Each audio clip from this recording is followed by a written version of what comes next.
Dobré ráno. Dobré ráno. Máme 6:45. Chceli sme stavať o 6:00, lebo Andy má o 8:00 fyzioterapiu a ja idem s ňou, idem cvičiť, tam vedľa je fitko. Ale voľako sa nám to nedarí. Vstávaj.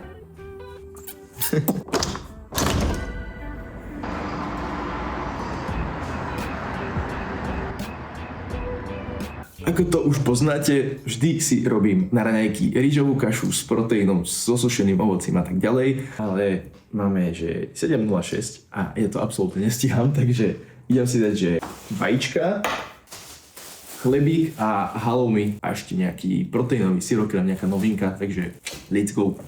Toto sú inak dokonalé syrečky, lebo je to taký ako keby mini camembert, ale stále je to handkäse. A má to dosť bielkovín, akože na 100 gramov to má, že 30 gramov bielkovín. To je úplný life hack.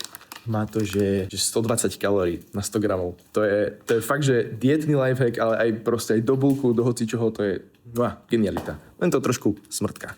Nie vždy to proste vyzerá elegantne, ale to je život. Let's go. Eating, lebo nestíhačing. Som v gyme, Andy je už na fyzio, nestihal som točiť nič pomedzi, takže sorry. Sme v Aircrafte, to je kúsok od bratislavského letiska, taký gym. Nikdy som tu nebol, takže idem vyskúšať, ako sa mi tu bude trénovať a keď tak vám ukážem, ako sa idem vynájsť tých cvikoch, ktoré cvičievam proste v inom gyme. Keď napríklad to budú iné váhy, iné kladky a tak ďalej, tak môžem k tomu niečo povedať. Ideme dať rozcvičku a poviem vám takto, už od rána som vytočený, pretože nenávidím, keď niekto točí content založený na subjektívnych názoroch typu dnešní muži toto, dnešní muži tamto.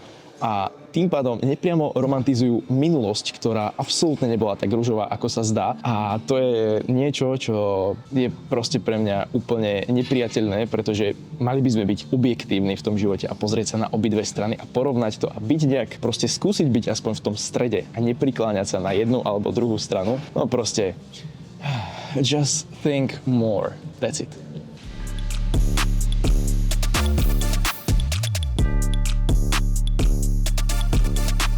By the way, ja som tu bol na fyzioterapii včera, je to Health and Performance a bolo to, že super, lebo tam boli rôzne merania, takže to vám potom viem ukázať, keď mi to príde všetko v maili, že čo vlastne, aké to bolo, ako to prebiehalo. A zistil som ešte na predošlej fyzio, že môj problém je hlavne s pánvou, s adduktormi, lebo sú slabé, hamstringy sú slabé, čiže preto ma bolia kríže. To viete, kto sledujete na Instagrame, tak viete, že mám s krížami problém. A takisto aj ramená sú také trošku chulostivé, čiže teraz si vždy dávam rozcvičku na ramennú manžetu. Je to veľmi potrebné a hlavne to potrebujem extrémne spevniť, takže dám si, že kladku, alebo väčšinou expander, s expanderom sa mi to robí lepšie. Dám si úplne ľahkú váhu. Neviem, či sa to vôbec dá, snáď hej. Dám si úplne ľahučkú váhu a idem pohyby v podstate tieto. Je to dosť ťažké, dá sa to dať menšia váha, ale v podstate snažím sa lakeť držať pri tele a iba ísť s tou rukou do strany. To isté budem robiť s rukou takto. Iba idem dozadu a držím 90 stupňový uhol a snažím sa precvičiť to rameno alebo tú ramennú manžetu aj v tejto pozícii. A je to akože pecka, fakt mi to pomáha a teším sa už, keď tie ramená budú naozaj shit.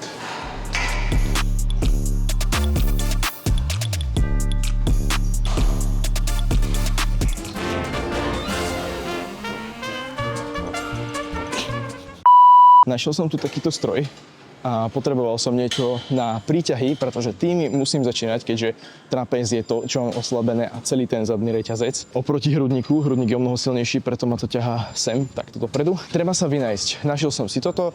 Nie je to úplne niečo, čo väčšinou cvičím, ale to vôbec nevadí. Dá sa to proste využiť aj v gyme, kde ste prvýkrát. A nebať sa toho, proste byť v Chile, že jeden takýto tréning proste nepokazí to, čo ste si vybudovali v tom gyme, kde doteraz chodíte cvičiť, takže tak uvidíme, čo tu ešte nájdem za srandy. Ďalší cvik si dám stiahovanie kladky, potom pôjdem ešte rýchlo hrudník, len dúfam, že to stihám, lebo som sa trošku vykecával s vami, takže uvidíme, či budem stíhať celý tréning, no. A tak snáď hej. Inak toto tu je také, že neviem, také krivé, neviem, čo tak má byť. Také to je, aha, proste nakrivo. Ale to sa mi nezdá, že by to tak malo byť. To je voľaké divné. Počkaj, vedľa je druhý taký stroj, tak idem skúsiť tam. No, tu je to v pohode. Tu je to úplne rovno. A neviem prečo, tam mi to nezobralo.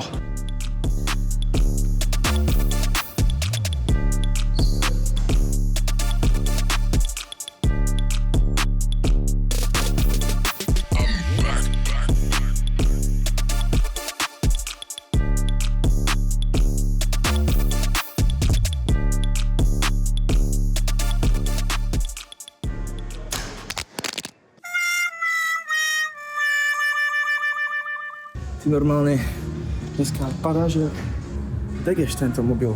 Mám nejaký fitný statív, ktorý sa mi počas tréningu ani nie že zlomil, ale odišla táto gumená časť. Takže mi teraz mobil stále padá.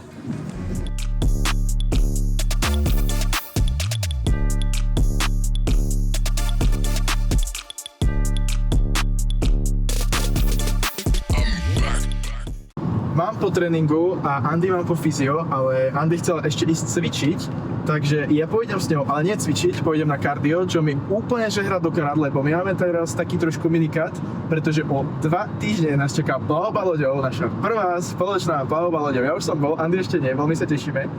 A ja si dám kardio, dám si trošku stred tela, lebo tam mám tiež extrémny deficit a kvôli tomu mám rôzne problémy, čo vám vysvetlím neskôr. A vidíme sa v gyme, čoke! Som v gyme, už som si musel dať aj banán, lebo rýchle sacharidy po tréningu a trošku proteínov, Brain Market kód Maxim10, ďakujem. Toto je whey protein limonáda, je to extrémne dobré, ale každopádne nechcel som tým povedať, že po tréningu si hneď musíte dávať sacharidy a bielkoviny, ale je to fajn a hlavne bol som už strašne hladný. Andy je tam vzadu. Tam si cvička, rozcvičuje sa. Ja som na pase, takže asi zhruba nejakú hodinku budem, čo by mi mohlo byť na nejakých 6 až 7 tisíc krokov, čo je úplne fajn. A yes, let's do it.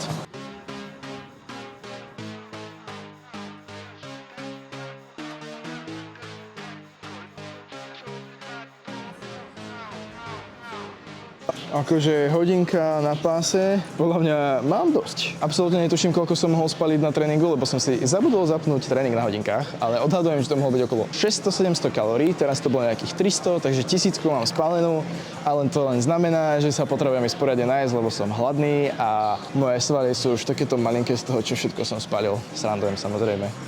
Aha, a toto je čo? Tu nebol aký... Kde si mi ušiel? Ja si idem na pás a ty si mi odišiel. Som ti ušiel. No poď aj ty. Daj svaly.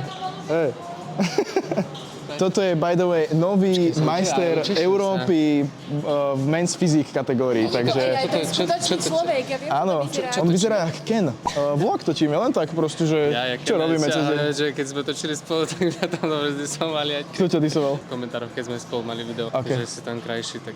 No ale to povedala isto moja žena cez aký fejkový profil ostatný. A počúvajte, že ja si myslím, že môj muž má radšej jeho ako mňa. Ale však my sa dlhšie poznáme. Hej, my sa dlhšie poznáme, to je história divoká. A tým sa má meriať sila lásky. Ale to nie, že ja som bol prvý, do koho sa zamiloval, tak kľud, hej? Presne. Čo točíte vlastne? Vlog, pravím. Vlog, aj. My už sme doma a sledujte, čo Andy prišlo. Takéto krásne huby. Ja som v živote nevidela nič také. Wow, toto je korálové, to je nádherne. A od koho ti to prišlo, ako sa to volá? Huby zaujec. Ako? Zajkové huby. Zajkové huby. A prišli vlastne aj takéto nejaké tinktúry a vecičky. To máš novú spoluprácu, nie? Áno. A toto je super pre športovcov, napríklad tento cordyceps. Cool. Takže nejaké ako doplnky, suplementy a takto, takže top. A k tomu ešte sme si objednali nové DJI mikrofóny, ktoré sa tí kokos nedajú zohnať, že skoro nikde. Lebo my máme mikrofóny Rode, ale tie nám nejako nesedia a dokonca jeden som teraz nejakým štýlom pokazil alebo niečo, proste vôbec sa cez nedá nahrávať. Takže ak máte niekto skúsenosti, napíšte mi, rád to preberiem. Ale každopádne tieto DJI-ka nám prídu o mnoho lepšie, lebo tam máš hneď nabíjaciu stanicu a sú malinké a na magnet, že nepotrebuješ si ho pripínať, môžeš si ho dať aj sem a držiť, čo je úplne že top pre nás.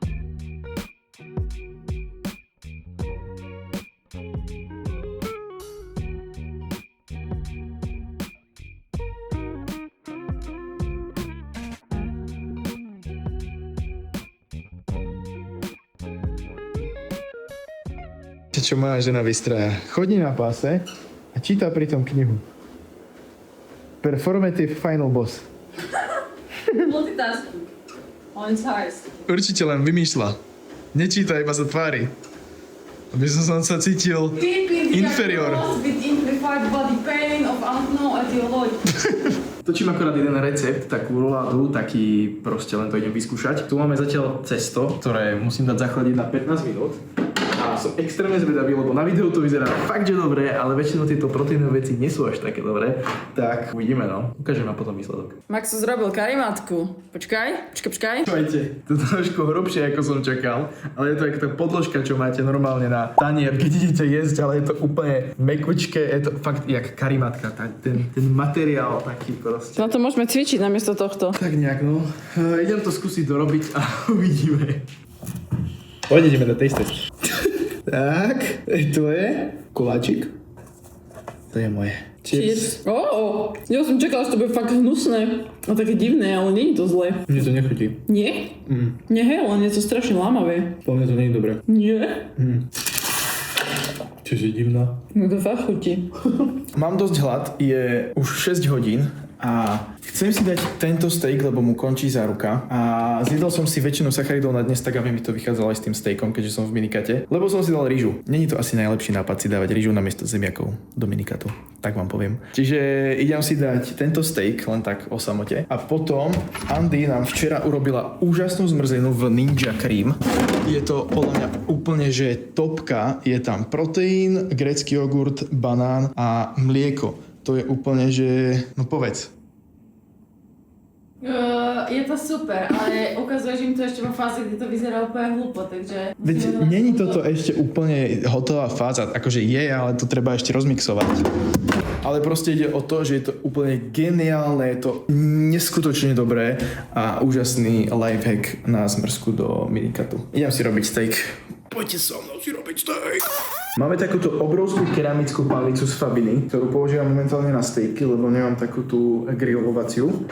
Tak uvidíme, ako sa tento wagyu pripraví na nej. Povedzte mi, ako preferujete steak? Ja si myslím, že steak by mal byť, že medium, maximálne medium rare. Ale that's just my preference a to, čo viem, ako sa robia stejky a ako to vnímajú tí, čo robia stejky, lebo keď im poviete, že chcete well done, tak na vás pozerajú veľmi judgy.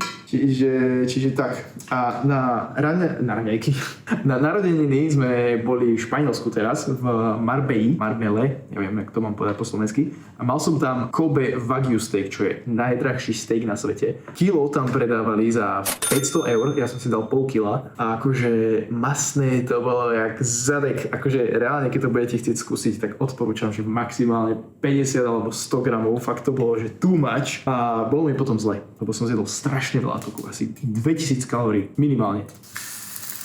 Poďme na čo? Tento je menej prerastený.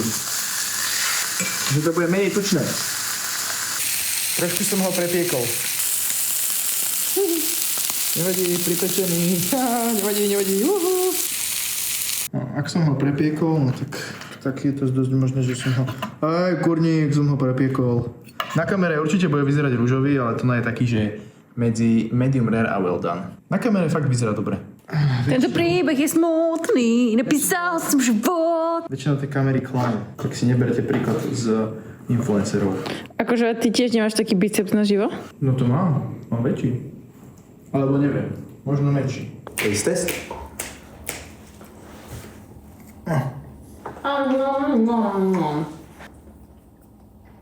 Skryj si ruky. Skryj. Nemám ako. Buď skryj ich. Tak, a teraz rozprávaj. Akože je taký trošku, že gumenejší. Mám ho radšej, keď je taký viac, ako keby, nie že šťavnatý, ale taký mäkší proste. No, tak som ho trošku pripiekol, nevadí, na pamlici mi to tak vyšlo. No a bol málo prerastený, nemal veľa tuku. A mám sa rád chytať za cecky a na brúšku a tak sa rád hladkám. Som toľko hladný, tak ešte vám zakývam a potom by som mal odchádzať. Posúpiš, nie? Nie, to bolo trápne. Nebolo. Akože, to nebolo moc zábavné, čo sme teraz robili. To už je zábavnejšie. Steak s jahodami? Takto som to jedával, keď som robil Animal Based Challenge v roku 2024. Ktorá, ak si možno niekedy niekto pamätáte, nie niekedy, ale niekto, tak som to po 3 týždňoch musel ukončiť, alebo 4 vlastne. Prvé 2 týždne som išiel fakt, že hodne ovocia, menej tuku, mäso a takto, vajíčka. No a potom som si viac ovocia zamenil za viac tuku. Chcel som to skúsiť. A zistil som, že mi to absolútne nesedí. Mal som brutál tráviace problémy, ťažkosti. Fakt, že týždeň v kuse akože väčšinu dní som mal hlavne večer také, že krče, akože dosť krče, nepríjemné v črevách. To bol taký nepríjemný zážitok, ale challenge je challenge. Itadakimasu!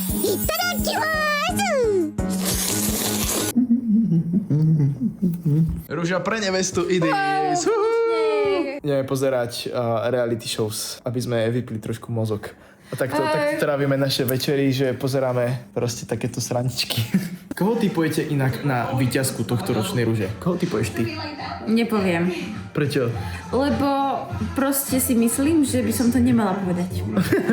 Ja si myslím, že to bude Mercy alebo Sabina. Tak uvidíme. Už sa tu robí ninja zmrzka. Tak poďme na to. Mám ti pomôcť?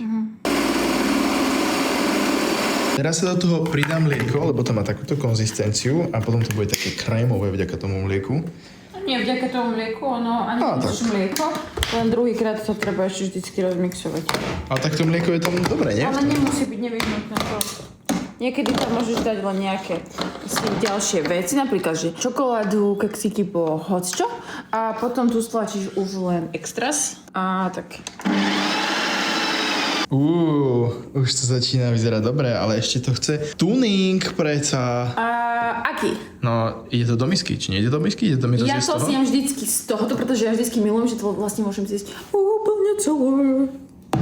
No dobre. Ja to nechcem dávať do misky, veď to úplne zážitok vyjedať z toho, to jak keď si, to jak keď si maxi, to jak keď si dáš proste koláč na tanier versus keď ho ješ z plechu, veď to je iný zážitok gurmánsky. Ty kokos. Dobre. Tak tu vyzerá tá panvica. Hops. Počúvajte, toto celé má nejakých 300 kalórií a skoro 40 gramov bielkovín. To je úplne úžasné. Fakt, že skvelá vec. A k tomu si dám ešte toto, kinderko. Taká nostalgia úplne. Pretože tam už tie hračky nebývajú také ako kedysi. Hračky. Ty si tam dávala aj škoricu? Áno. Toto je úžasné, fakt. To musíte skúsiť, ak máte doma Ninja Cream. Proste sledujte, aké to je krémové. Wow. Úžasné. Ty si veľmi šikovná. Čo robíš? Tam piť koľku. Fuj. Povedzte mi, robíte to aj vy? Ja som to robil kedysi. Kedysi, dávno, niekoľko rokov dozadu. Už to nerobím, už používam nôž. Lebo tak by sa to robiť malo. Jasné, to sú také kecky. Nerobím to. Robí to a Kedy? hoci kedy, keď si do kaše dávaš ovocie, tak to tiež tak robíš. A nehovorím, že nie, lebo Vtedy som námesačný. Áno, ráno o 8 si na mesačný. Áno, vtedy sa ešte len prebudzam. To je taký môj problém. Vidíte, klamár, v píp sa škrabal. Veríte? Veríte sa škrábal. Nehovorím škrdé. Ja tu mám arašidové maslo a piškotky. Pozrite. No tak uvidíme, chvíľka pravdy. Teraz by som povedal, že vypadne Mercy. Tak uvidíme. Budeš veľmi chýbať. Takže Nela ide domov. Ale dievčatá, s ktorými Už tam nebude taká sranda. Vôbec. Ja som úplne zabudol ešte ukončiť tento vlog. Pardon. Úplne mi to vypadlo a už sme v posteli, už skoro spíme, takže ešte ukončujem tento vlog. Bol to úplne random vlog, takže nečakajte nič extra. A ja sa budem tešiť na ďalšie video, alebo teda vy sa tešte na ďalšie video, lebo to už bude mať niečo viac do seba, to bude mať naozaj tému, takže čaute, zakývaj.